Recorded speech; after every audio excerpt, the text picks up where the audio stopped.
민수기 20장 7절에서 11절 말씀을 찾으실 줄 알고 제가 읽겠습니다. 여호와께서 모세에게 말씀하여 이르시되 지팡이를 가지고 내 형 아론과 함께 회중을 모으고 그들의 목전에서 너희는 반석에게 명령하여 물을 내라 하라. 내가 그 반석이 물을 내게 하여 회중과 그들의 짐승에게 마시게 할지니 모세가 그 명령대로 여호와 앞에서 지팡이를 잡으니라. 모세와 아론이 회중을 그 반석 앞에 모으고 모세가 그들에게 이르되 반역한 너희여 들으라. 우리가 너희를 위하여 이 반석에서 물을 내랴 하고 모세가 그의 손을 들어 그의 지팡이로 반석을 넘어치니 물이 많이 솟아나오므로 회중과 그들의 짐승이 마시니라. 여호와께서 모세와 아론에게 이르시되 너희가 나를 믿지 아니하고 이스라엘 자손의 늑전에서 내 거룩함을 나타내지 아니하므로 너희는 이 회중을 내가 그들에게 준 땅으로 인도하여 드리지 못하리라 하시니라. 아멘. TV를 보면 제가 자주 보게 되는 프로그램이 몇 가지가 있습니다. 보통 TV는 집에서 거의 잘 안 보고 가끔 이제 운동하러 가면 러닝머신 하면서 TV를 보는 때 뉴스를 보거나 주로 이 프로그램을 보거든요. 이게 뭐냐면 그 자동차 블랙박스 같은 것들을 받아가지고 사람들에게 틀어주는 거예요. 그러면 사고가 난 장면들이 나오는데 그 패널들이 왜 사고가 났는지 원인과 그리고 이 사고의 책임이 누구에게 있는지를 따져보는 그런 프로그램입니다.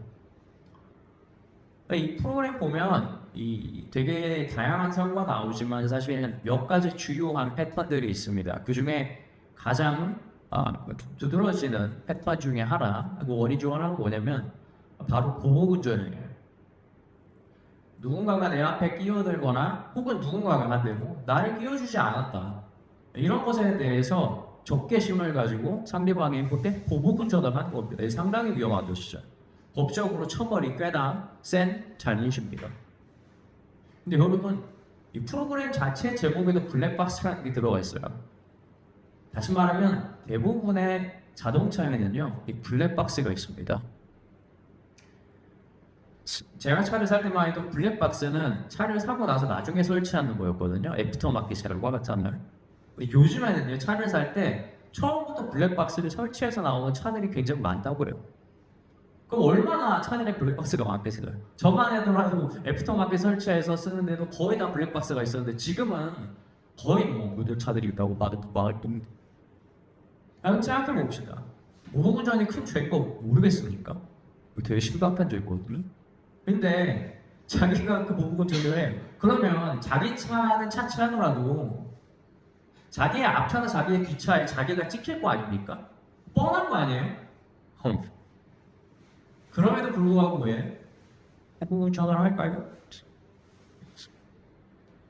그것은 바로 상대방에게 복수를 하겠다는 그러한 감정적 분노가 내가 블랙박스에 찍힐 수 있다라고 하는 이성적 판단을 넘어섰기 때문에 결국 그런 행위를 저지르는 겁니다. 이 사람은 그래요. 누군가에게 내가 무시당한다고 느껴지잖아요. 그러면 복수심이 생기고 누군가로 인해 내가 피해를 입고 있다라고 하면 그 마음의 분노가 잘 가시지 않습니다. 그리고 종종 이러한 분노는요, 우리의 이성을 잡아먹고 행동을 하게 만들어요. 누가 보고 있던 상관이 없을 때가 있는 것이죠. 이것은 우리가 그리스도인이라고 하더라도 사실 마찬가지입니다. 여러분, 우리는 어떤 사람들입니까? 자동차를 비유를 했지만 우리의 모든 삶은 사실은 하나님의 눈동자라는 블랙박스 벗어나지 못합니다. 하나님은 심지어 우리가 눈을 감고 알지 못하는 무의식 속에서도 우리를 지켜보시는 분이잖아요. 그런 하나님이 우리 곁에 있다 하더라도요, 여러분, 우리가 항상 이성적으로 행동을 할까요? 우리 그렇지 않습니다. 말씀이라고 하는 바운더리가 있어요. 경계선이 있어요. 분명한 울타리가 있음에도 불구하고 결국 우리 마음속에 가지고 있는 분노가 종종 우리를 그 울타리를 넘어서 어둡고 그 서늘한 곳으로 우리의 삶을 비워넣어서 잘못된 행동을 하게 만들 때가 있다는 것을 우리는 너무나 잘 알고 있습니다. 아담의 두 아들 중 가인과 아벨은요, 이러한 분노가 얼마나 하나님과의 관계를 무너뜨리는지를 잘 보여주는 예시가 돼요. 가인과 아벨이 어떤 사람입니까? 한 사람은 농사를 짓고 한 사람은 양을 치는 사람이었어요. 근데 이 사람이 하나님께 제사를 드려야 되니까 각자 자기가 나오는 소사대로 하나님께 예물을 드렸습니다. 제사를 드렸어요. 그런데 하나님이 아벨의 것은 동생의 것은 받았지만 형의 것은 받지 않았죠. 가인이 동생을 나중에 쳐 죽이거든요. 여러분 그 이유가 뭘까요? 아벨이 자신의 형과 전쟁을 했을까요? 그렇지 않습니다. 어디서 시작돼? 하나님이 동생 건 받았는데 자기 건 안 받았다는, 근데 거기서 일어나는 분노가 어디까지 간 겁니까? 자기 동생을 쳐 죽이는 데까지 간 거예요.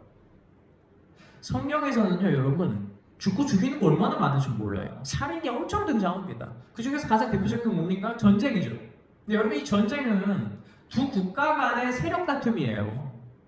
서로 간의 신념이 맞지가 않아요. 서로 간의 종교적 관점도 달라요. 서로 간의 이권 다툼도 있고 정치적 문제도 있는 거예요. 이래서 전쟁을 합니다. 누구 어떤 왕도 감정적으로 화가 나서 전쟁을 하지 않잖아요. 다시 말해 전쟁은 이런 거거든요. 누군가를 죽인다라는 거. 근데 이 가인과 아벨 한번 보십시오. 둘이서 전쟁을 벌이는 직책이 있습니까? 둘 다 안 합니까? 그렇지 않아요. 한 부모에게서 났어요. 한 형제입니다. 서로 사랑해야 돼요. 앞으로 우리가 어떻게 살아야 될까? 서로 같이 머리를 맞대고 고민하면서 살아가야 될 존재입니다. 그런데 무엇이 이 가인의 마음에 찾아온 동생을 향한 그 분노, 사실 아벨이 아무것도 잘못하지 않았거든요. 그냥 하나님이 자신의 투사를 받아줄 뿐이에요. 아벨이 가인에게 잘못한 것도 없어요. 그런데 가인이 뭐라고 느낀 거예요? 아벨이 자신을 돌격하고 있다고 느낀 겁니다. 그 마음의 분노를 품지 않고 결국 그 분노가 자신의 동생을 죽이는 데까지 나아가게 될 것이죠. 여러분, 제가 질문 하나 해볼까요? 여러분, 우리가 분노를 화라고 많이 얘기하잖아요. 화를 냈다고 하잖아요. 화가 어떤 한자인지 혹시 아십니까? 많은 사람들이 불화자라고 생각을 할 거예요. 불이랑 되게 비슷하니까. 한 번 불붙으면 멈추기 어렵잖아요. 성경에서도 하나님의 맹렬한 진노를 불과 비교하기도 하니까. 근데 여러분, 불화자 아닙니다. 사실은 있잖아요. 화라고 하는 말은 한자가 없어요. 대신 화낼 노자는 있습니다. 근데 이 화낼 노자라고 하는 한자를 자세히 보면은 위에는 종노자가 있고 밑에는 마음심자가 있어요. 다시 말하면 무슨 말이냐면 마음에 종노를 타는 사람이 됐다. 다시 말하면 내가 마음을 통제하는 것이 아니라 마음의 종이 되면서 내가 그 마음에 끌려다니는 상태가 된 것을 뭐라고 하냐면 한자는 노한다, 즉 화를 낸다고 하는 겁니다. 이처럼 분노라고 하는 건 나를 지켜보고 있는 블랙박스의 존재를 잊게 합니다. 더 나아가 나와 가장 가까운 형제나 이웃을 대적으로 삼아 그들의 실패와 고통을 나의 기쁨으로 삼게 한다는 사실을 우리는 기억해야 합니다. 분노가 악한 것입니다. 여러분, 그렇지 않죠. 분노는 일종의 감정입니다. 그리고 하나님께서 우리를 자신의 형상으로 지었기 때문에 사실은 이러한 감정의 일부는 우리에게 매우 소중한 자산인 거예요. 그리고 하나님께서도 우리가 죄를 지을 때 진노하셨고 예수님께서도 이 땅에 계실 때 성전을 장사치의 소굴로 바꾼 것을 보고 분노하시지 않았습니까? 그렇다면 여러분, 분노 자체를 우리가 문제 삼을 수 없다는 것이죠. 오히려 이것이 말씀 가운데에서 성취되어질 때 하나님의 뜻대로 사용되어질 수 있는 하나의 도구가 될 수 있다는 걸 우리는 성경을 통해서 충분히 배웠다는 거예요. 그러므로 우리가 그리스도인으로서 마음의 화를 품을 때, 분노를 품을 때 우리는 그 분노, 화 그 자체보다는 그것이 가지고 있는 방향성에 대해서 우리는 정말 주의해야 한다는 것이죠. 모세는 자신의 인생에서 잘못된 분노를 2번 보였습니다. 첫 번째는 언제냐면 그가 젊었을 때 애굽에서 자신의 민족인 히브리인을 핍박하는 애굽 사람을 쳐 죽인 거예요. 모세가 다 봤어. 근데 모세가 누구니까 사실은 매우 신분적으로 이주는 국적을 가진 사람이에요. 그렇죠? 히브리 사람인데 애굽의 왕자예요. 그런데 이 모세가 참 마음으로 열정이 많습니다. 어떤 열정이 있어요? 자신의 백성인 이스라엘 백성들을 히브리 사람들이 사랑하는 마음이 있는 겁니다. 참 어떻게 보면 드라마의 주인공 같지 않습니까? 한 나라의 왕이면서도 자신의 민족을 끝까지 살아가는지. 원래 왕자가 되면 자기 민족 잊고 살 수도 있지 않습니까? 근데 모세는 그러지 않았어요. 항상 자신의 백성들을 안을 수 있는, 팔이 안으로 굽어있는 그런 사람이었습니다. 그럼 모세가 자신의 백성들이 고통받는 걸 보고 못 참은 거예요. 그래서 어느 날 이렇게 자신의 백성이, 즉 히브리인이 매만든 것을 보고 참지 못하고 모세가 어떡합니까? 그 애굽인을 쳐서 죽이는 사건이 벌어집니다. 이 일을 제가 찾아서 읽어드릴게요. 출애굽기 2장 11절에서 12절 말씀입니다. 모세가 장서가 되어 한 번은 자기 형제들에게 나가서 그들이 고되게 노동하는 것을 보더니 어떤 애굽 사람이 한 히브리 사람 곧 자기 형제를 치는 것을 본지라 좌우를 살펴 사람이 없음을 보고 그 애굽 사람을 쳐 죽여 모래 속에 감추니라. 뭐가 있고 뭐가 없습니까? 자, 보세요. 모세가 어떻게 했어요? 주변을 돌아보면서 사람이 없는 것을 확인하고 이 사람을 쳐 죽였단 말이에요. 자, 모세가 뭘 했어요? 자기가 저지르는 죄가 사람들이 보면 안 되는 중범죄라는 걸 이미 알고 있었죠. 그러면서 사람이 없는 걸 확인했어요. 그런데 마치 하나님은 자기를 보고 있는 것처럼 행동을 하진 않았던 것이죠. 모세 마음속에는 자신의 백성을 향한 열정과 사랑이 있었어요. 그런데 뭐가 없습니까? 하나님을 경외함은 없는 겁니다. 모세의 마음속에서는 그 열정으로 인해서 그 애굽 사람에 대한 분노는 마음속에서 일어났어요. 그런데 그 분노가 사람을 쳐 죽일 때까지 하나님 앞에서 자신을 내려놓을 수 있는 사람은 아니었던 것입니다. 이튿날 모세가 또 다른 다투는 장면을 봅니다. 이번에 누가 다툽니까? 애굽 사람과 히브리 사람이 아니에요. 히브리인들끼리 싸우고 있는 거예요. 근데 모세는 그걸 또 참지 못해. 아니 우리 같은 백성인데 우리가 이렇게 싸우면 되겠냐라는 생각을 해서 그들 가운데 가서 이 싸움을 말립니다. 그런데 여러분 그 사람들이 뭐라 그럽니까? 모세를 향해 이렇게 얘기해요. 너가 애굽 사람을 쳐 죽인 것처럼 우리도 쳐 죽이려는 이러고 있죠. 야, 여러분 이거 정말 너무한 거 아니에요? 그 입장에서 자기는 자기 백성 사랑해서 살리려고 한 일이야. 그런데 자기 백성들조차도 뭐라는 거예요? 모세요?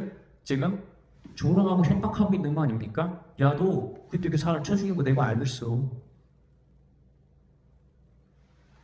여러분 하나님의 방식대로 해결하지 않으면요 결과가 이렇게 나올 때 정말 많습니다. 내가 이것이 올바른 일이라고 하는 열정만 있어. 그런데 그 가운데에서 그 감정으로 옮기지 못한 채에서 하나님 앞에 내려놓지 않은 상태에서 여러분 겉으로 보이는 열정만 가지고는요 여러분 그것이 부메랑이 돼서 나를 다시 치유해 나와. 모세가 되신다면 뭐예요? 따스자면 결국 자기가 열정으로 자신의 분노로 누군가를 쳐 죽인 일이 어떻게 됐습니까? 모세의 발목을 잡는 덫이 되지 않았으니까. 저는 이것과 비슷한 것을 종종 오늘날에도 봅니다. 분노에 찬 기독교와 분노에 젖은 그리스도인들을 오늘날에도 저는 종종 본다는 거예요. 자신이 가지고 있는 민족성에 대한 신념을 보여주기 위해 누군가를 쳐 죽였던 모세가 그렇게 잔혹한 주먹을 드는 것처럼 자신이 가지고 있는 믿음과 말씀에 대한 신념으로 누군가를 향해 아무렇지도 않게 주먹을 들어서 폭력을 당하는 겁니다. 물론 그리스도인들이 진짜 누굴 때리겠습니까?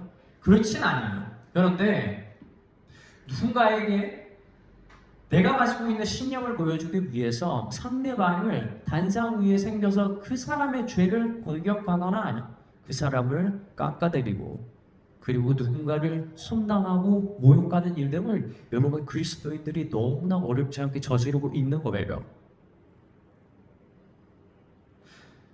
사람들이 죄를 짓는 것을 봤을 때 여러분 성령이 우리에게 말해주는 건요 그 사람들의 죄를 멈추게 하라고 말하지 않습니다만 뭐라고 말하죠? 당내지 않습니까? 너는 의인으로서 어떻게 살아가고 있는지 네 삶을 돌아보라고 하지 않아요? 여러분 소돔과 고모라고 멸망을 한 것도 동성애라고 하는 죄가 물론 그 죄의 가장 마지막의 모습으로서 드러나서 얼마나 죄들을 그들이 해결하지 않았는지에 대한 열매로서 드러난 것은 분명히 맞습니다. 그냥 그건 죄죠. 그러나 분명히 그 자리에서도 그 소돔과 고모라가 멸망한 죄 때문이 아니었어요. 하나님이 찾는 의인이 없었어요. 의인이 제대로 서지 않으니까 나라가 망하고 뭐 아닙니까? 여러분 어떻게 우리가 죄인을 그렇게 해요? 하나님은 우리에게 찾지 않습니까? 그 뜻을? 우리는 회개해야 되는 사람입니다. 신과의 죄를 비판하는 사람이 아니에요. 그런데 오늘날 많은 그리스도인들이요, 여러분 자신들이 가지고 있는 의를 드러내고 사람들에게 복음을 전하는데 얼마나 공격적인지 몰라요. 그 안에 사람은 없는 거예요. 여러분 모세랑 뭐가 다릅니까? 주먹 쥐고 자기 적대하는 사람을 쳐서 죽이는 것과 여러분 하나도 다르지 않은 겁니다. 여러분 그런 사람은요 하나님이 쓰지 않습니다.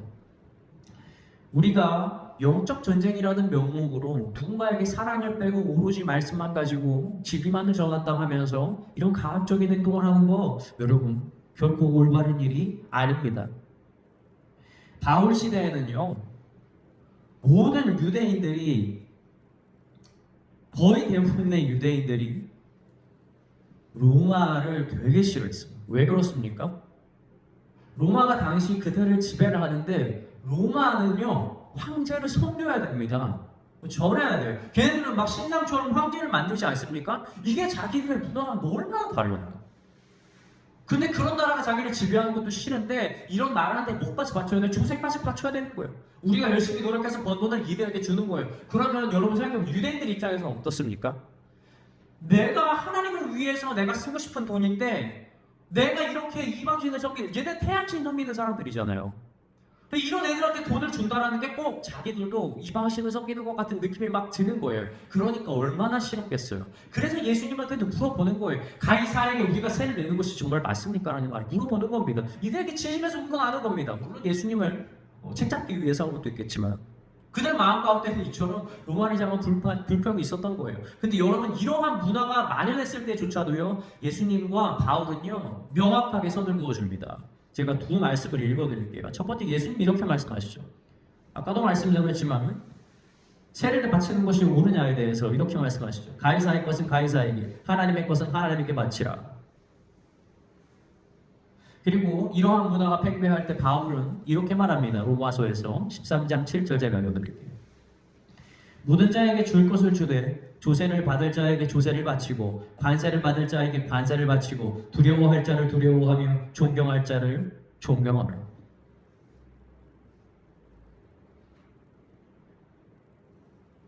세를 내고 안 내고 바울은 의미가 없어요. 법으로 세를 내라고 정했으면 그냥 꼭 내라는 겁니다. 그것이 우리를 상하게 하는 일이 되지 않는다는 거예요.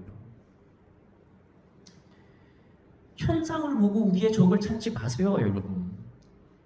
모세는요, 자신의 백성을 핍박하는 애국 사람들을 자신의 대적으로 뒀어요. 그러니까 마음에 뭐가 일어납니까? 분노를 뭉치죠. 로마의 지배를 받는 유대인들도 누굴 대적으로 뒀습니까? 자신들이 지배하면서 자신들의 세를 받아가는 로마 사람들을 대적으로 뒀어요. 그래서 그들 마음에 분노가 없어지지 않는 거예요. 여러분 그게 진짜 대적입니까? 그렇지 않아요. 여러분 우리 지금 보면 다 알지 않습니까? 왜 그 바울이 왜 그 당시에 모세가 그런 것들을 경험했을까? 외국의 지배를 받았습니까? 그들이 외국에서 나가게 하려고 한 거잖아요. 이 계획을 우리 지금 보고 있지 않습니까? 그런데 지금 바울이 모세가 버티고 서서 싸우려고 하는 거예요. 지금 계속 대적을 잘못 설정했다니까요. 로마의 지배도 마찬가지. 언제까지 로마의 지배를 받습니까? 아니에요. 자유 주실 거예요. 그 안에서 이들이 해야 될 일이 있는 겁니다.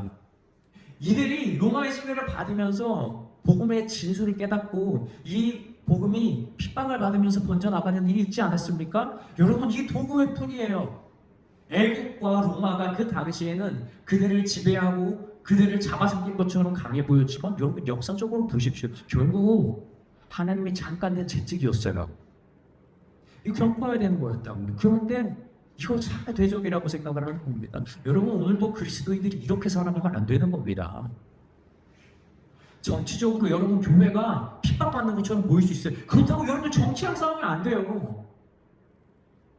비그리스도인들이 교회를 보면서 돌을 던지고 핍박할 수 있어요. 근데 여러분, 그들이 우리의 대적이 되지 않습니다. 이 모든 것들은 결국 시간이 지나서 봤을 때 하나님께서 잠깐 우리를 이렇게 채찍이라는 것을 알게 될 겁니다. 여러분, 역사입니다. 하나님께서 쓰시는 거예요. 이 모든 일들을 큰 틀을 가지고 우리를 더 그리스도인답게 만들고 교회를 더 교회답게 만들려고 우리에게 장악받는 채찍인데, 우리가 지금 뭐 하는 겁니까? 그들을 대적으로 삼아서 우리의 마음을 그들에게 향한 본격성과 분노를 멈추지 않는 겁니다. 그리고 우리가 무슨 기독교인이 되는 거예요? 세상에 무례한 기독교인이 되는 거예요. 이들과 싸우고 이들을 향해서 피켓을 들고 이들을 적대시하는 그런 그리스도인이 되고 있다는 사실입니다. 모세는 불의에 대한 분노를 하나님이 원하지 않는 폭력적인 행동으로 표출했고, 결국 그는 애굽에서 도망쳐 미디안 광야에서 40년 동안 목자로 사는 시간을 보내게 되었습니다. 한 나라의 왕장에서 아무런 이름도 없는 광야의 목자로서 40년 동안 모세가 살아가게 되었던 것입니다. 그가 다시 하나님께 부름받았을 때, 여러분, 그 어떤 톤이었습니까? 누군가를 쳐서 죽일 만큼 그렇게 강한 힘을 가진 모세가 가지고 있던 그 힘을 상징하는 그 손에 뭐가 들려있어요? 그 나약함과 자신의 목자라는 직책을 상징하는 그 지팡이 하나 들려있지 않습니까? 그럴 때 하나님은 그 지팡이 있습니다. 모세의 주먹 안 써요. 그 분노에 가득 찬 그 자신이 원하는 대로 백성을 이끌고 싶어하는 그 자신의 열정, 비록 그것이 하나님의 말씀 같고 비록 그것이 이스라엘을 구원하는 것 같아 하더라도 그 마음속에 있는 그 중심에 어긋나면 하나님은 절대 쓰시지 않는 겁니다. 그래서 그 모세가 모든 것을 버리고 하나님이 너 손에 있는 것 가지고 와라 했을 때 모세는 이렇게 얘기했잖아요. 주여, 하나님, 제 손에 있는 것이 지팡이밖에 없습니다. 그래, 내가 바로 그걸 바라는 것이다. 내가 그곳에 쓰겠다라고 한 것이죠. 모세가 이제 하나님 앞에서요, 혈기가 없어요. 하나님이 시키는 그대로 올라가는 모세가 됩니다. 여러분, 민수기 12장은요 모세를 이렇게 말하죠. 제가 읽어드릴게요. 이 사람 모세는 온유함이 지면의 모든 사람보다 더하더라. 세상이 화가 나서 사람을 손으로 쳐 죽일 만한 사람이었는데 성경이 뭐라고 말합니까? 이 세상의 모든 사람이 온유함보다 모세의 온유함이 더하다고 여러분 성경이 말하고 있는 겁니다. 사람이 세상이 이렇게 바뀌는 거예요. 여러분, 그래서 우리 감정에 대해서 볼 때 하나님께서 이 두 가지를 우리에게 가르쳐주고 있다는 사실을 봐야 됩니다. 첫째는 무엇이냐? 우리의 감정의 연약함과 실수를 전혀 새로운 것으로 바꾸어서 가다듬어 가주시는 하나님의 역사. 이것이 바로 하나님의 은혜죠. 이것이 첫 번째라면 여러분, 두 번째 중요합니다. 무엇이냐면 분노를 우리 가운데에서 꺾지 않잖아요. 하나님이 쓰잖아요. 모세가 40년 동안 이 뭡니까? 내 혈기 없애는 거예요. 내 방향성 없애는 겁니다. 그 안에 무엇이 있었습니까? 애굽 사람들에 대한 분노와 비욕이 없는, 보면 쳐 죽이고 싶은 거. 많은 일 안 써요.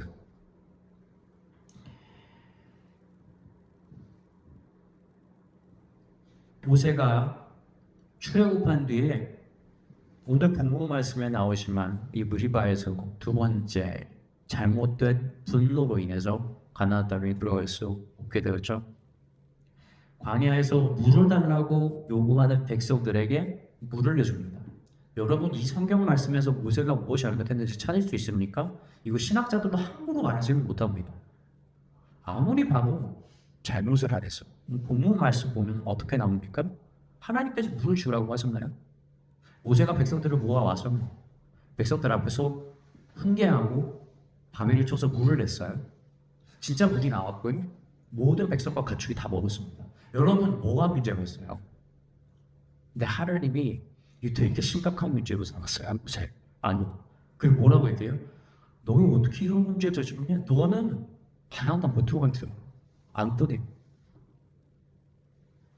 아직 뭐 잘못했어요? 뭘 그렇게 잘못했어요? 이거 못 찾아요. 성경에 안 나와 있어요. 하나님 분명히 얘기를 하죠. 믿지 아니라고 첫 번째. 그 두 번째 무엇입니까? 거룩함을 나타내지 아니다. 너무 애매하지 않아요? 시키는 대로 다 했는데 지금 보이지 않는 문제를 가지고 하나님의 그걸로 넘어가는 게 여러분 하나님 미로길이세요. 예전에 모세가 처음에 애굽에서 떠나기 그러지 않습니까? 근데 진짜 와서 말씀대로 왔더니 세상에 호의가 마구받고 있어요. 그 백성들이 있고 뒤에서는 기마 부대가 쫓아와서 몇십만 부대가 자기 죽이려고 할 때 모세가 뭐라고 합니까? 백성들이 이렇게 얘기하거든요. 너희는 여기서 가만히 서서 하나님께서 이루실 위대한 구원을 바라라고 얘기해요. 그런데 오늘 이 장면은 뭔가 좀 다르지 않습니까? 백성들에게 뭐라고 이야기하죠? 한번 보겠습니다. 10절 말씀. 모세와 아론이 회중과 그 반석 앞에 모으고 모세가 그들에게 이르되 반역한 너희여 들으라 우리가 너희를 위하여 이 반석에서 물을 내랴 하고. 보이지 않습니까? 여러분 앞에 섰을 때 홍해 앞에 섰을 때 있잖아요. 백성들이 다 뭐라고 했는 줄 아세요? 불평 불만 안 했을 것 같았어요. 했을. 네가 왜 우리를 이 자리로 데려와서 우리를 죽게 만드냐고 여러분 사람들 다 일어났어요. 근데 모세가 그 자리에서 뭘 얘기하나요? 하나님의 거룩하심이 어떻게 일할지 너희가 바라라고 얘기하죠. 근데 오늘 똑같이 불평 불만하는데 오늘 뭐라고 얘기합니까? 세대리 독사의 자식들 이런 식의 강비 느껴지지 않습니까? 뭐가 느껴집니까? 분노가 느껴지지 않아요? 이건요 모세가 마치 처음에 애굽에서 나올 때 애굽 백성을 쳐서 죽였을 때 마음에 있었던 그러한 분노이지 않았을까요? 하나님은 전 이걸 맞다고 생각을 해요. 모세가 다시 자기 돌리고 돌아간 이 모습 말이에요. 성경은 이렇게 말합니다. 뭐라고 말해요? 제사보다는 순종이 낫다고 그러죠. 여러분 근데 순종이 다가 아니에요. 순종보다 더 중요한 게 있습니다. 그것이 무엇입니까? 바로 그 순종 안에 숨어있는 그 미묘한 위기의 중심입니다. 오늘 본문 말씀에서 모세가 잘못한 거 햄이로 못 찾아요, 여러분. 하나님 말씀대로 다 했거든요. 그런데 그 마음의 그 미묘한 그 변화 무엇입니까? 백성을 향한 그 미움과 분노와 원망이 하나님이 받지 않는 일이 되는 겁니다. 여러분 말씀대로 살다는 거 편안한 거예요. 여러분 그거 구현 못해요. 우리 마음 가운데 지금 모세가 저지른 것 같은 마음 있지 않아요? 분노와 시기와 질투 같은 것들을 우리가 마음에 품고 거기에 하나님의 말씀을 더입혀서 겉으로 볼 때는 아무런 문제가 없고 심지어 하나님이 물을 내주셨거든요. 내 삶에서 하나님이 역사를 하시기도 해요. 근데 마지막에 하나님이 기억하시고 너가 교훈 때문에 복을 받지 못할 것이라고 한다면 여러분 우리 얼마나 속상하겠습니까? 광야에서 모세 지칠 때문에 지쳤어요. 얼마나 오랫동안 다녔어. 40년을 다녔고 백성들도 그렇지 않습니까? 계속해서 요구하잖아요. 말도들 요구하거든요. 감정적으로 충분히 경영되고 불만을 말하는 이스라엘 백성들한테 화가 왜 안 나겠어요? 그럼에도 불구하고 때가 있는 겁니다. 하나님께서 시켜서 설 때는요, 여러분 그 앞에 서서 그 일을 행하기 전에 먼저 해야 될 일이 있는 거예요. 무엇입니까? 내 마음을 하나님께 드려야 되는 거예요. 하나님께로 먼저 중심을 드리지 않은 상태에서는 여러분 내가 지팡이를 들고 밤 위에서 물을 낸다 하더라도 여러분 그 기적은 하나님이 받으시는 기적이 아닌 겁니다. 그러니 여러분 우리가 삶의 형태로 우리의 삶을 자꾸 보지 마세요. 하나님께서 나에게 무슨 은혜를 주셨는지 겉으로 판단하고 하나님께서 나에게 무엇을 행하셨는지 겉으로 보고 내가 하나님께서 이루신 것이 무엇인지를 자꾸 겉으로만 보려는 이러한 신앙 때문에 여러분 우리가 표면만 그리스도인이 되는 거 아니에요? 그렇게 살아가면 나중에 무례한 그리스도인이 되는 겁니다. 세상을 살아가는 방법을 까먹어요. 잘못만 보이고 이 사람에 대해서 지적만 보이고 말씀을 내 걸로 받아들이지 않고 다른 사람의 말씀으로 적용해서 자기 안에 있는 들보는 것이 못하고 남의 은혜인의 티끌을 가지고 뭐라고 하는 여러분 그런 사람 되는 겁니다. 얼마나 세상적인 사람과 비슷합니까? 여러분 이런 걸 가지고 살아가지고 우리가 어떻게 가나안 땅에 들어가겠습니까? 모세는 두 번의 분노로 땅을 잃었지만 예수님은 그 억울한 분노를 직접 몸소 당하시고도 단 한마디도 하지 않으려 침묵으로 우리에게 영원한 가나안을 열어주셨습니다. 모세는 자신의 마음이 가지고 있는 그 분노로 인해서 바위를 2번 때리면서 물을 내었지만 예수님은 아무런 죄가 없음에도 불구하고 그 분노를 가진 모든 사람들로 인해 매를 맞으셨어요. 모세는 분노로 땅에 들어가지 못했지만 예수님은 그 끝나지 않는 온유함으로 우리를 하나님의 나라로 인도해 내셨습니다.